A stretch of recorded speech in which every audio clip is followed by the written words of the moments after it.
Shit, you can't see mine. There we go. Okay, start. Right. Hello, everybody, and welcome to the third episode of the Off the Tools. Oh, fuck that. Fuck off. We're not doing can that. Hear it. I Already? can hear it. I can hear the dogs. As soon as I start fucking talking or presenting, the dogs start to have a fight. Oh, God. I remember that training you was holding for our clients, and they just wouldn't fucking shut up. No. Honestly, I got this fucking collie dog and a little Jack Russell fucking fighting. The Jack Russell's hanging off the collie's ear at the moment. It's fucking great. Well, now he's on his back and she's got a teeth around his throat. We're talking about Doris and Haggis. Cute. Yeah, dead cute. I hope so, because otherwise somebody's just dropped two random dogs in my office. I have to let you know, John, and I'm sure you'll be fine with it, but I think I prefer Doris to Haggis. He's really upset now. Did I ever tell you the story of the fucking... He's a Rottweiler, isn't he? Jack Russell. He's a Jack Russell. He's a Jack Russell? Yeah, Jack Russell. Only a slight difference. Yeah, massive difference. I got my words mixed up. Have I ever told you the story of the Jack Russell? Not that I recall. Okay, so better than your normal story. Probably not. I'm awful at storytelling. I just want to get to the point and everyone find the punchline funny. So here's my attempt at telling a story about a Jack Russell. I fucking love dogs. I know you fucking love dogs. Dogs are brilliant. And there's a Tesco that's literally a 2-minute walk away from me, and I'm probably 15 years old. I'm starving hungry. It was on the weekend. I wanted to get some lunch. I've got my £3 for the meal deal, and off I go, filled with hopes, dreams, empty belly, hoping to be full with the meal deal soon. And I approach Tesco. I see this little old ditzy lady, probably about your height, so about 5'1", and she's on the older side, and she's got this little dog, and I think it was Dogs Trust or something, and they had this sign up saying, we're trying to pay for this dog to get surgery, along those lines. So I'm like, that's really sweet. I'm going to give you some of the money that I was going to put towards a meal deal, and I'll just get a sandwich instead of the meal deal. So I'm going to give them like £1, and I've got the £2 for the sandwich rather than the £3 for the meal deal. So I put the £1 in the pot, feeling all good, like, yes, I've helped this cute little doggo, which is a Jack Russell. And I say, can I stroke him or her? And it was a her. It was 9 years old. And she goes, of course. So I crouch down. I go, come here, little girl. And the thing fucking lurches at me and latches onto my fucking hand. I was like, I want my £1 back. You're a little cunt of a dog. You can fucking drop dead and die for all I care. And the lady went, oh, she does that sometimes. I was like, well, why did you say I can touch her then? Like, if she does that sometimes, why have you said yes, stroke her? Tell me no. Sometimes she bites people. It's a good point. I mean, when we're out with these two, Doris is really friendly. I mean, she loves children. She's so gentle. But Haggis ignores people, but still people want to stroke him, and they'll go to stroke him and he'll move away, and they'll go to chase him and say, I really wouldn't do that if I were you, because he'll bite. Oh, he won't. I said, oh, do what you fucking like, but I'm telling you, he'll bite, and he does. And then they get fucking pissy when he snaps.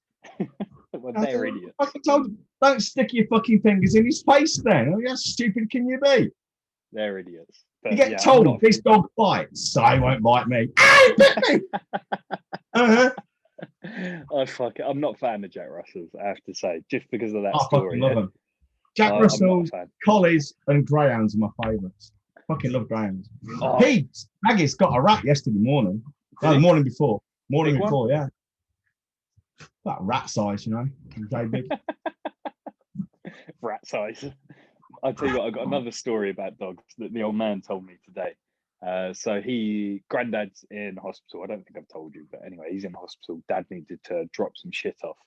So he's got Bella, our French bulldog, in the van, and he pulls up. He's getting the stuff out because there's like a drop zone for stuff for patients. And Bella was barking, Dad's dog, bark, bark, bark. And he says all he sees whilst he's unloading the shit out the van is this overweight, middle-aged, fucking chavvy fat cunt coming towards him. Stained grey tracksuit bottoms, white vest top. You can see all the rolls and everything. And even fatter husband, bald, tattoos, ex-missus. Otherwise, Sarah won't be happy. You said it now. And they go to him, and he said they're blank faced. They're so stupid. They're like, your dog's barking. And Dad goes, yes, I know. He's stressed out with all the people and everything here. And they go, oh, okay. And he said they plod over because the window's open a little bit. And Dad goes, I wouldn't. She's not very happy here. And he said Bella's fucking her. I forget the name of it, but the hairs on her spine are up. Her ears are back. That's it. And she's growling now. She's stopped barking. She's fully like fucking crouched down. Attack mode, essentially. Do you know what this dumb fat cunt did? Stuck his fingers in the window. Put her whole hand in the window and tried to have a go at Dad when the dog went for her hand. What the fuck is wrong with people? Dad went, don't put your hand in the window. And the husband went, even the husband went, you're silly. The fat husband, you're silly. He said, don't put the hand in the window. And Dad was like, well, I said it after because I didn't know you was going to fucking do it. So he's a dumb cunt. Idiots. I mean, I love dogs, and dogs generally respond very well to me. But I would not dream of putting my hand in a car window, no matter how friendly the dog seems. Well, it's just rude. It's just rude. Well, it's not right. From a safety point of view, you're suddenly encroaching on the dog's territory. Yeah, and she was clearly defending her territory. Yeah, it's fucking ridiculous. Anyway, what we're talking about today, as I recall, it was my birthday yesterday, and it was basically about marketing in it. Because what I've seen recently on LinkedIn with this new fucking lockdown shit is another wave of people saying it's in bad taste to celebrate your wins and successes, and also in bad taste to market yourself. Some stupid, complete fucking dickwad was saying it's actually a sign of privilege if you're not miserable at the moment, which I find just fucking. I know. It's a sign. Seriously? Yeah. Oh yeah. I'll chuck the link over to you. Yinka sent it to me. You know Yinka. Yeah. This woman's basically saying it's a sign of privilege if you're not miserable. If you're happy and celebrating, it's a sign of privilege. Well, that's ridiculous because there's always some fucker who's miserable. Does that mean we're all privileged at some point? It's just, and even if we are, if everyone's privileged, then there's no one's privilege, you know? It's just ridiculous. Where do you even start? The lack of resilience, isn't it? I mean, the time to be marketing is always now. I mean, we should always be marketing. But the mistake most people make is they start to do this stuff and promote themselves when either they're not busy or the economy's shit, or they don't feel they need to. I mean, the time you really need to be pushing it hardest is when you don't have the work, and that is when it's difficult because there's this, you're torn two ways between you do want to get work in and make money, of course you do. So it's tempting to drop your prices to get the work, but that's when you need to be strongest, when you're feeling weakest. So when you really need to be marketing is when you're so busy you don't have time to take on any more work. So then you can play around with your prices, play around with your message, play around with your terms and conditions. And if it's not just the tangible stuff like that, it's the intangible attitude you have of, I actually don't give a shit if I get this job because I can't start it for 3 months anyway. Mm-hmm. So let's have a play around with this. And you're just on I can't do it for 3 months, and it's 20% of market rate, whatever your fucking fees are. And if you don't like it, there's always a bloke down the road who'll be happy to sort you out. You know? And I just don't get why people are so reticent to do it. And again, you get a tough situation come on, all of a sudden everyone's fucking panicking. Oh, you can't market yourself now. It's in poor taste. Think about all those poor, sad people who don't know how to run businesses, and it's their fault. You're privileged. These people just fucking blow my mind. They're just fucking victims all over the place. If you genuinely cared about those people, you would, as you just said, you'd double down on your own marketing as a company. And if you genuinely cared about those people, you'd make some fucking more money and you'd give it to them to help them out. You shouldn't say everyone should be sad because someone's sad. No, no matter what you do, you have a baby. fucking a time for celebration for most people. There's always going to be someone out there who's either lost a child, can't have children, has been estranged from their children, not through their own fault. You have a woman or a bloke who won't let them see the kids. There's going to be someone out there who's got some element of misery around a child. Well, should we not celebrate having children because there's some people out there who've had a really shitty life? It's like for every fucking child that's born and has a birthday celebration that we all celebrate, there's some poor fucking dying on his birthday in hospital. Does that mean to say we all stop celebrating birthdays? No, I'm not unless you're a complete fucking twat. No. Life is tough. I mean, the moment we're born, every fucking baby, every little cute baby you see is a corpse in waiting. Because we're all going to die one day, and it is fucking tragic. But then again, think of the miracle we've got. We've got this span of time for maybe 60, 70, 80 years, maybe less than that.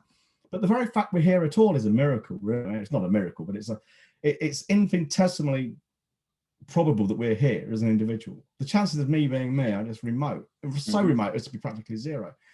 Just to be here is fucking amazing. We do need to talk about babies. It just does my nut in our people. Yesterday was fucking babies. Today is dead babies, and now it's eating babies. Well, I've got actually quite a good repertoire of dead baby jokes. Like, what's the difference between a pile of ball bearings and a pile of dead babies? Tell me. You can't stack ball bearings with a pitchfork. Oh, for fuck's sake, John. I've got endless jokes. I mean, I've got some really bad jokes. We'll have to check Apple's terms and conditions about baby jokes because we've only just got on the platform. We don't want to be booted off. So the message there is, when should you be marketing? All the fucking time, and especially when you're busy, because that's the time to fucking play around with shit. Yeah, when you're busy is when you haven't got the time. But then again, if you're doing this properly, again, this is what's frustrating. If you know what you're doing, if you're paying attention to what people like you and me say, you have systems in place to do this stuff for you, or at least people to run the systems. So to say you don't have time for marketing, it isn't some kind of badge of honor saying, "Oh, look at me, I'm busy." I am. It's actually a badge of disgrace to say what a complete twat I am for not organizing things better. No. Although I'm stroking the dog down here, not masturbating. Typically, those people that say that. Stroking one out to my face, are you, mate? Typically, I find the people that say the shit like that, though, they're just greedy, not greedy. They're misinformed, short-term thinking. They're so scared of losing the money they're making now that they're not prepared to reinvest, or even think about reinvesting back into the company in some way or another, especially in the form of marketing, because they go, "What's the point? I'm already busy." Yeah. Another thing is kind of connected to this. It's not really to do with being busy per se, but it's people's attitude towards marketing. Is they always seem to want it for free.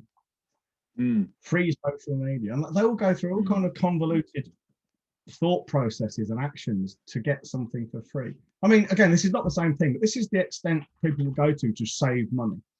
Spotify, you can get a free trial with you got the free version with ads on. That's right. Yeah. And you get ads in the middle of songs or in between songs, and it's really fucking irritating. Yeah. Well, I remember someone posted on LinkedIn, and there was an entire thread about how to get around this rather than pay. Was it 12 quid a month? I mean, we're talking to 12 quid here.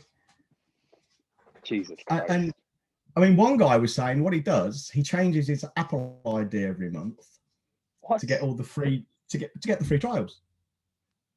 Jesus Christ.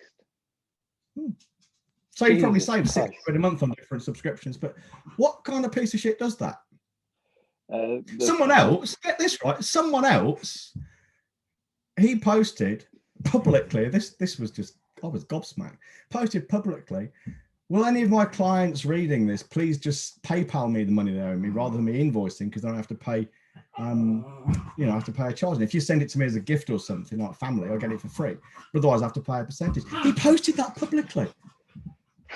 He's basically saying, "I'm a thief, do business with me." Yeah, let me commit. I'm a thief. And if he will cheat PayPal, he will cheat you.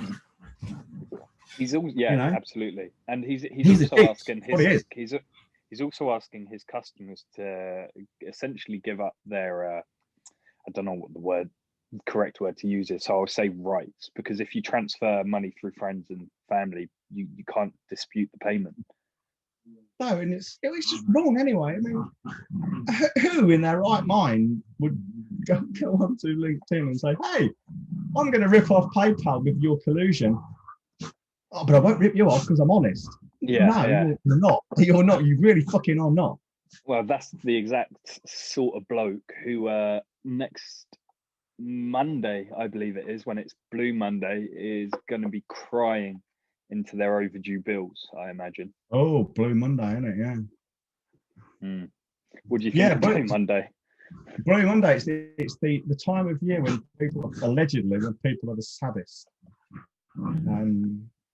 It'll be interesting to see it, because I guarantee there'll be posts on LinkedIn about it. Oh, of course. No one else will be allowed to be happy. No, it'll be particularly poignant this year because of fucking COVID. Mm-hmm. Yesterday I had the quietest birthday ever because I couldn't go anywhere. Went into town that's within the 5K limit. But everything was, I went through town, it was quieter yesterday. And on a Sunday, and we're talking of lunchtime on a Tuesday, it was quieter than any Sunday I've ever seen in town. And I live in the middle of fucking rural Ireland, so it's quiet. No, it was dead. Absolutely fucking dead. It was great. Loved it. I bet the even more so where you are, the sky at night is even better than it usually is without all that pollution as well. Well, I say all that pollution. Just when it's clear, yeah. When it's clear, it's cloudy now. But the last few nights and over Christmas, it was spectacular. We had a really good view of the Saturn Jupiter conjunction over in the south. But yeah, Blue Monday. You mark my words, there'll be people pissing, moaning, and whining, gnashing their teeth in the soggy biscuit circle jerk of misery and despair on LinkedIn about either talking about other people, and then they'll have those inane questions. What do you do on Blue Monday? I ignore fucking shit posts like this. How much of this is a self-fulfilling prophecy as well?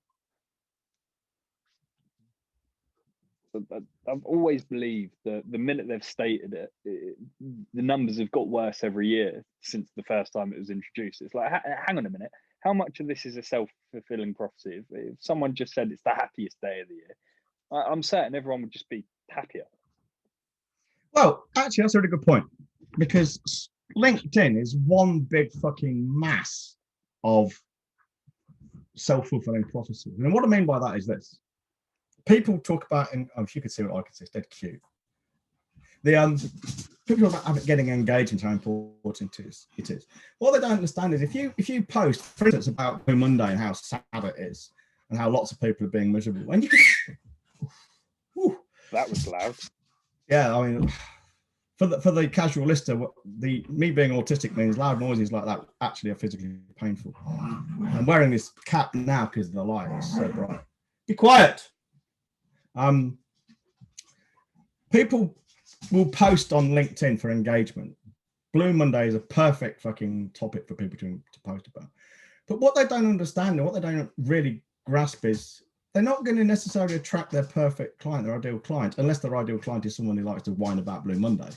They will attract people who like that kind of post, and they may or may not be their clients. So when people say, because I've seen this happening, I've seen it. People saying what great results they're getting on LinkedIn and how many clients they've got and how much business it brings in. But then in other posts, they'll say how shit their clients are and they keep getting ripped off. And people are always knocking them down on price, or they're getting messed about, or they're getting ghosted by people who said they're interested or not. But that's because they're attracting the wrong people. And they're attracting the wrong people because they're attracting people who want to engage with inane shit. Now, people who read my stuff, I don't get a lot of engagement at all. You know I don't. I get fuck all, really. But my engagement is mostly in the messages I get that then translates to clients. And I attract people who are interested in making more money with less work, less hassle, and fewer headaches, want to get better clients. They want to charge them premium prices. They want it to happen automatically on autopilot and behind the scenes. Those are the people I want to engage with on those kinds of topics. If I wanted to start and it's quite sad that the occasional inane conversation I will start, I get quite a bit of engagement. I'm thinking, this is so depressing. I don't want this engagement. Why can't people ask sensible questions about important stuff? It's a joke. I can't remember if you recall the experiment I did when we were both more aggressive on LinkedIn. You still are. Me, not at all now. But we were making, well, we make money from LinkedIn, and back then we was making fucking, it was the start of the business, and we were making a lot of money through LinkedIn. And I found it strange that these people were messaging us, mainly you, off the back of our posts. But again, as you said, there was no engagement on it. No engagement on these posts that people would eventually, the topic of the post they bring up into conversation in the messenger inbox. I thought, let me try some highly engaging content, highly edited, highly scripted, highly viral type shit. So slagging off losers on LinkedIn.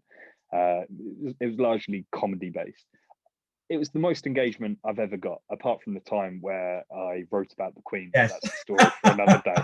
That's the story for another day, not for now. It is, yes, yeah.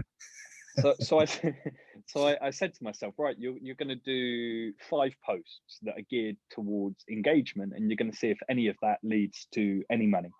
And I did, and I gave up after 3 days, because after 3 days of getting the most likes and comments I've ever had, I made no money with those highly produced, well thought out, virally engaging posts whatsoever. If you want to check them out, I think they're still pinned on my LinkedIn profile.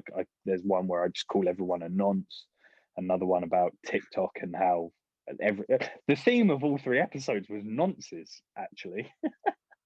You got to think about nonsense, isn't it? Babies, nonces. It's not looking good. It isn't, is it? Yeah. Okay, are you on the fucking sex offenders register? And if not, why not? Well, with these glasses, the lack of a shave and my hair, they should just put me on it now, to be perfectly honest. I haven't touched any kids, but fuck me with the way I look and the way I talk. Put me on there now. Put me on there now.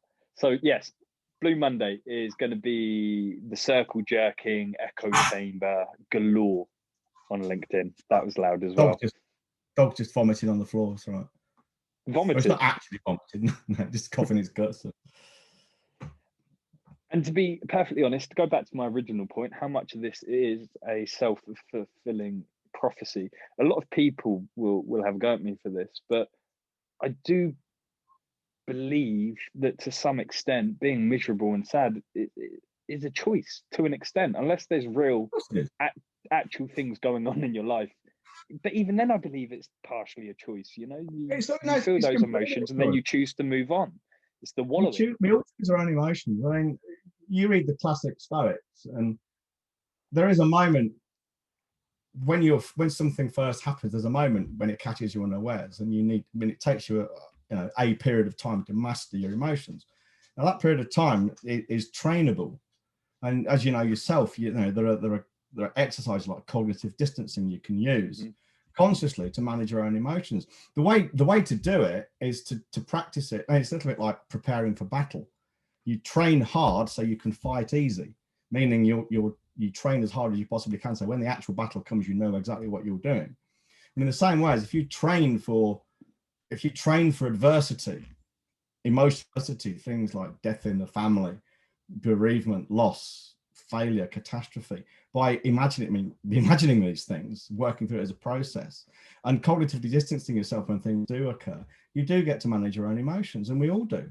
This is why I find it frustrating when people say things like Blue Monday is a great example.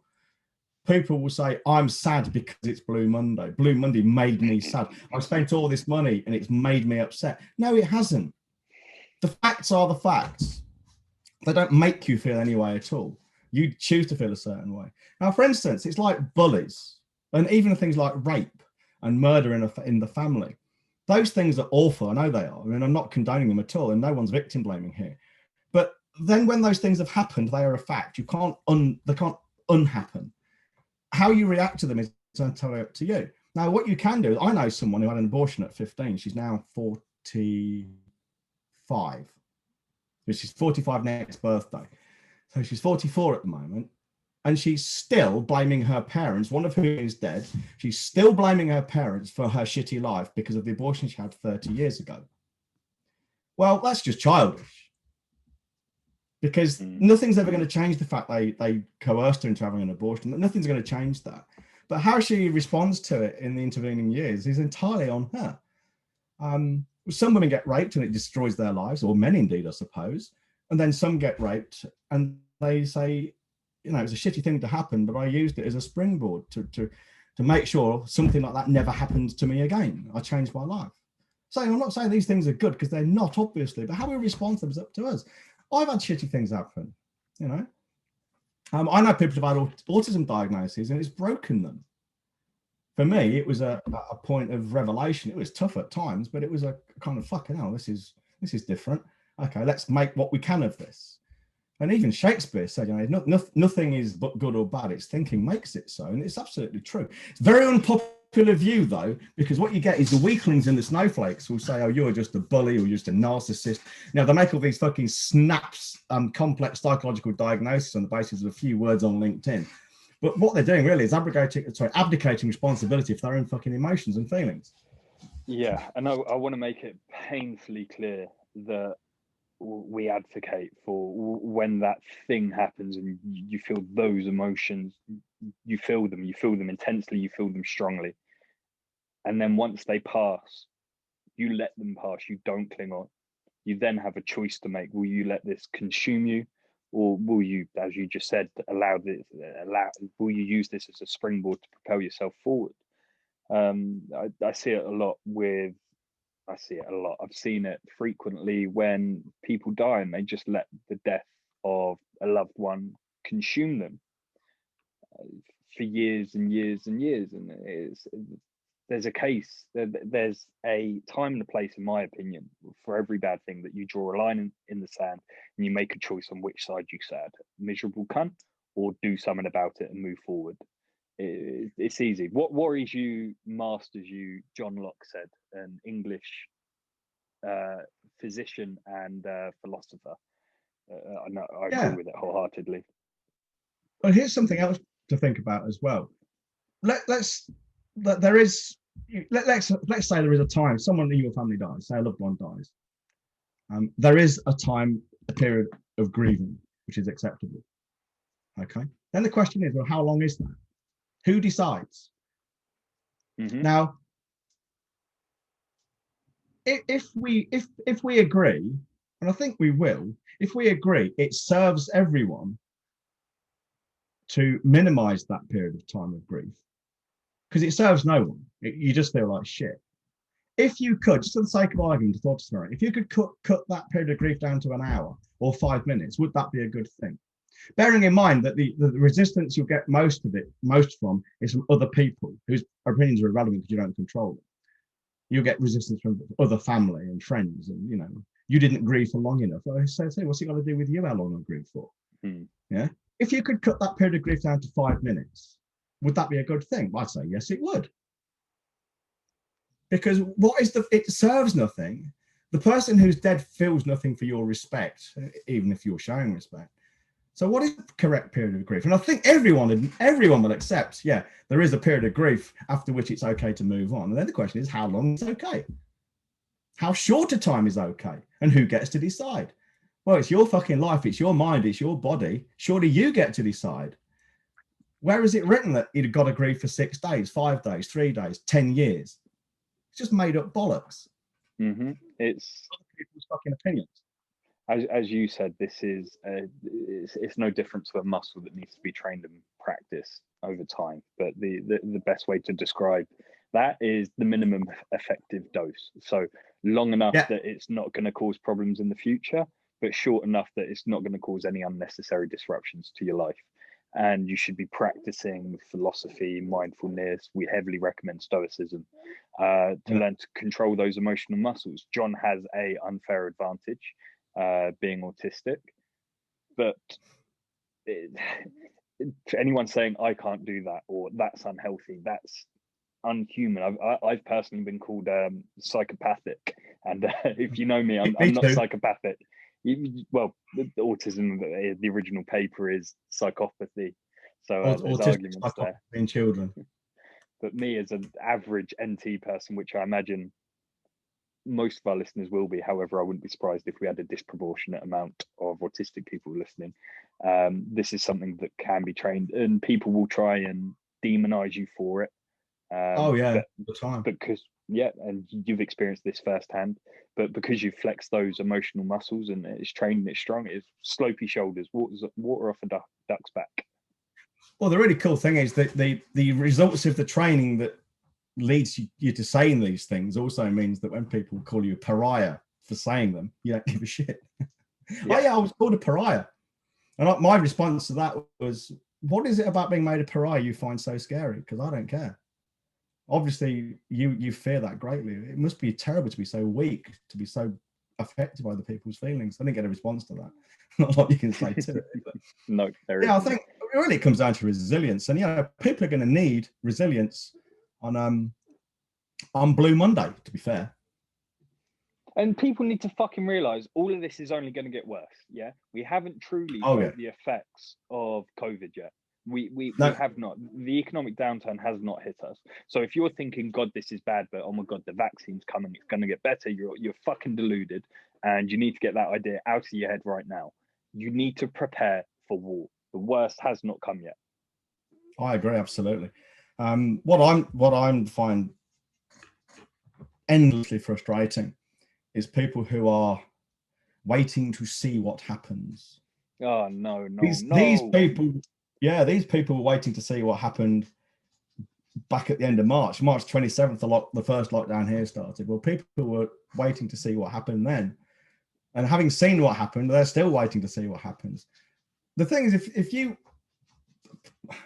I don't think people understand what they're saying when they say, let's see what happens. What they're actually saying is, I'm going to do nothing. I'm going to let external events decide what happens to me. That's what they're saying. Yeah. Mm-hmm. I'm just going to sit and watch what happens around me, and I will be affected by it. It's like being in a storm and buffeted by the wind. I'm just going to let it blow me from pillar to post. Mm-hmm. What they're not saying is, okay, I know it's really shit out there, and it is, but what the fuck was that? Oh, 9 active hours apparently. What they're not saying is, it's really shit out there, but I know I've got this marketing machine that's running all the time. And I know if I keep turning this handle, I will get some results. I'm going to keep doing that as best I can.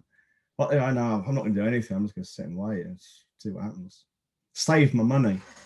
Yeah. Now, here's it's a true story. It's more than one story, but I mean, there are people I spoke to on the phone, Zoom. Well, was it Zoom? It would have been the phone, whatever. Skype. 2.5 years ago, coming up for 3 years ago. Who were telling me things, how shit their businesses were. And at the end of the call, they didn't come on board with me, some of them, and they just said, we'll wait and see. I still see them posting on LinkedIn, complaining about the same things they complained about 2.5 years ago. All right?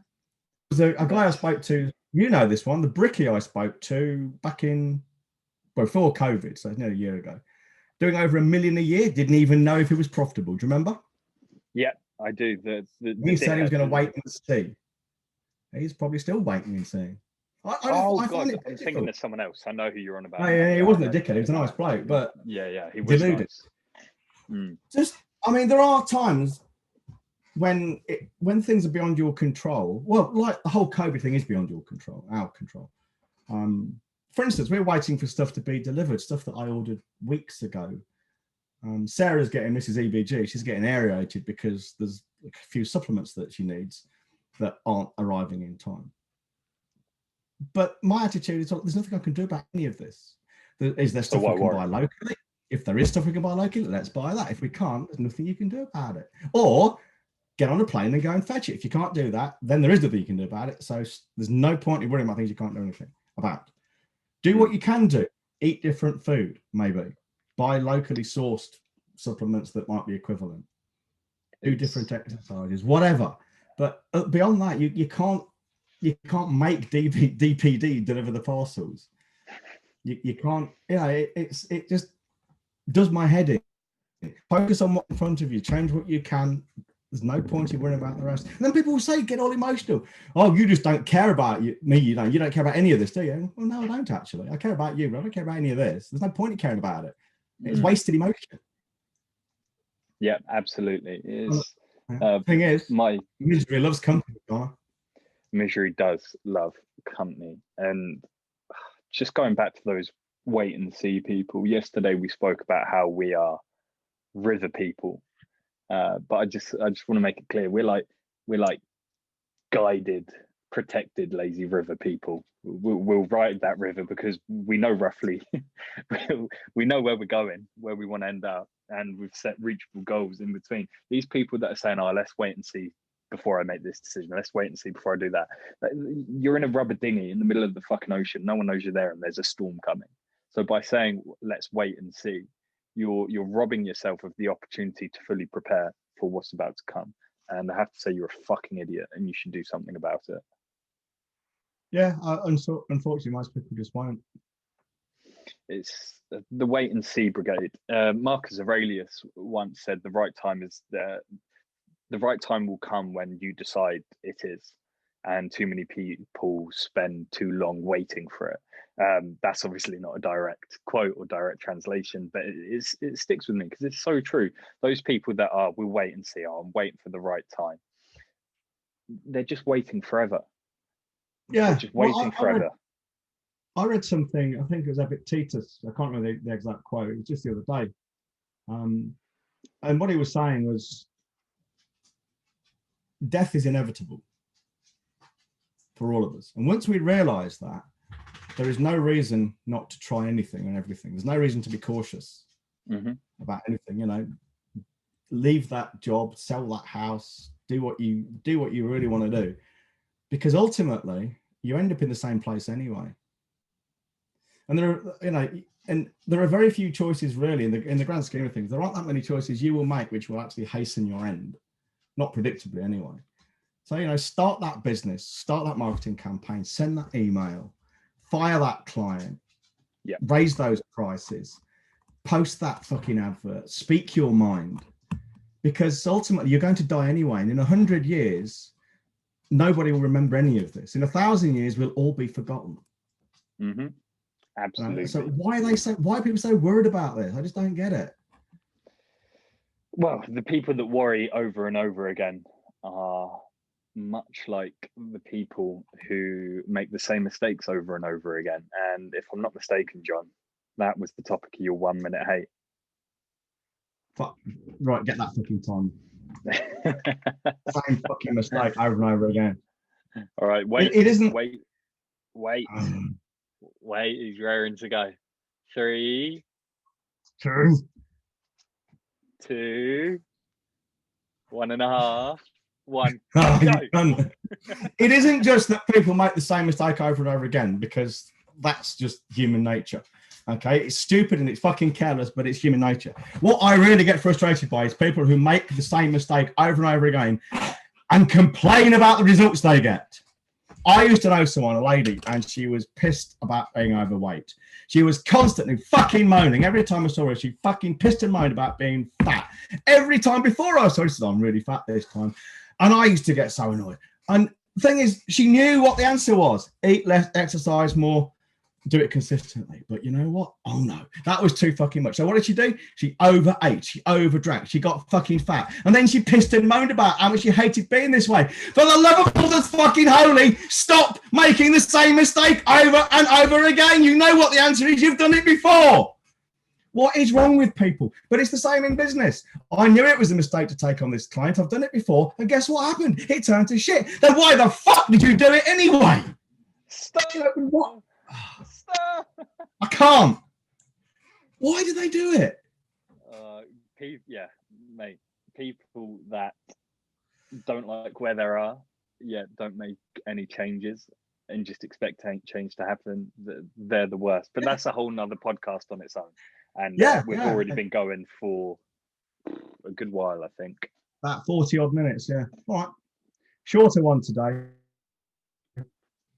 Yeah, we got carried away yesterday. We're enjoying the podcast a little bit too much. And I don't want to say I'm worried, but I wouldn't be surprised if when this starts getting traction, we're going to have a lot of people hating on us. But guess what? Slopey shoulders, mate. Bring it on. Bring it on, motherfuckers. Because everyone that hates us, there'll be 10 more that love us, and then there'll be 5 more that buy from us. So there are Connor, there are two kinds of people who will watch this podcast or certainly be exposed to it. It will reveal two kinds of people in the world. There are people who fucking love us and adore us and fucking hang on every fucking word we say. And then there are going to be people with poor taste and judgment. Absolutely. And on that note, I think we leave it there. We do leave it there. If you want more, if you want resources which point you in the direction of actually getting to grips with all the shit we talk about, go to ottpodcast.co.uk. It'll take you to the Facebook group, which is the Off the Tools Collective, where all this shit is inside. So fill in the application. We'll let you in if you behave yourself, if you're any good. And we'll take it from there. Did I miss anything? No. Good. Easy peasy, lemon squeezy. Right, all right, everyone. In the meantime, stay safe, stay inside, wash your hands, take good advice, and do not shit on your fingers. See you later. Ta-da. Bye.